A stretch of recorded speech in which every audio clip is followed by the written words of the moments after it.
Hello everybody, Wild Bill for America here. Thank you for watching. Now we all know that Islam has given the world a lot of things that will be long remembered. They invented the fine art of skyjacking, suicide bombers, and taqiyya, the art of lying to infidels.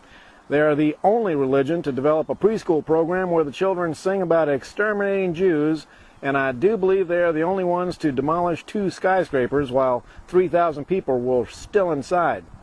Yes, Islam has a long and proud history of doing things that nobody else does.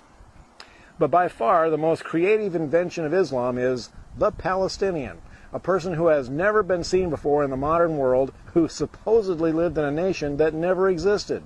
The Palestinian was invented shortly after the nation of Israel sprang into existence as the new name for the traditional home of the Jewish people.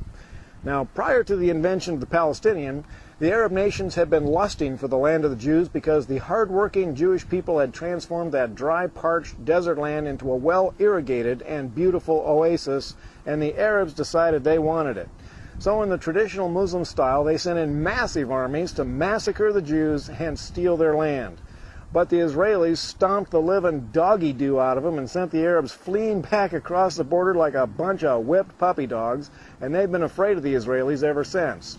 But prior to the invasion, the Arabs warned all the Jordanians, Syrians, and Lebanese living in Israel to get out. They confidently told them that within a few days they could waltz right back in and take over the homes of the exterminated Jews.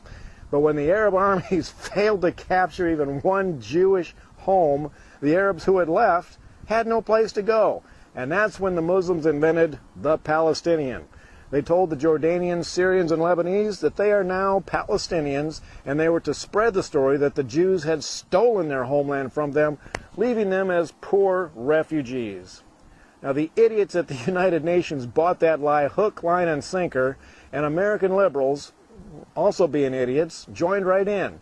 And the Palestinian came into existence for the express purpose of causing trouble for Israel. So today, when we hear of liberals whining that the Jews are illegally occupying the land of poor Palestinians, that is nothing but a big pile of horse pucky, and I can prove it. The next time you talk to one of these supporters of the poor Palestinians, ask them a few questions. Like, what year did the nation of Palestine come into existence? What were its national borders, and what year did it cease to exist? Well, since it never existed in the first place, they won't be able to answer you. But don't stop there. Ask them, what currency did the nation of Palestine use, and why is there no history of it? And ask them if they can name one leader of the nation of Palestine prior to Yasser Arafat. Of course, these questions tend to force liberals to face truth. Now, normal people, when confronted with truth, tend to change their opinion if necessary. But don't expect this from American liberals. Truth just makes them angry. Now, it is crystal clear who the good guys are in this conflict, and as an American, I am proud to stand with Israel against the liars and murderers of the Middle East.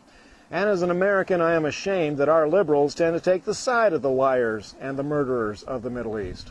This is Wild Bill for America. Thank you for watching, and God bless America again.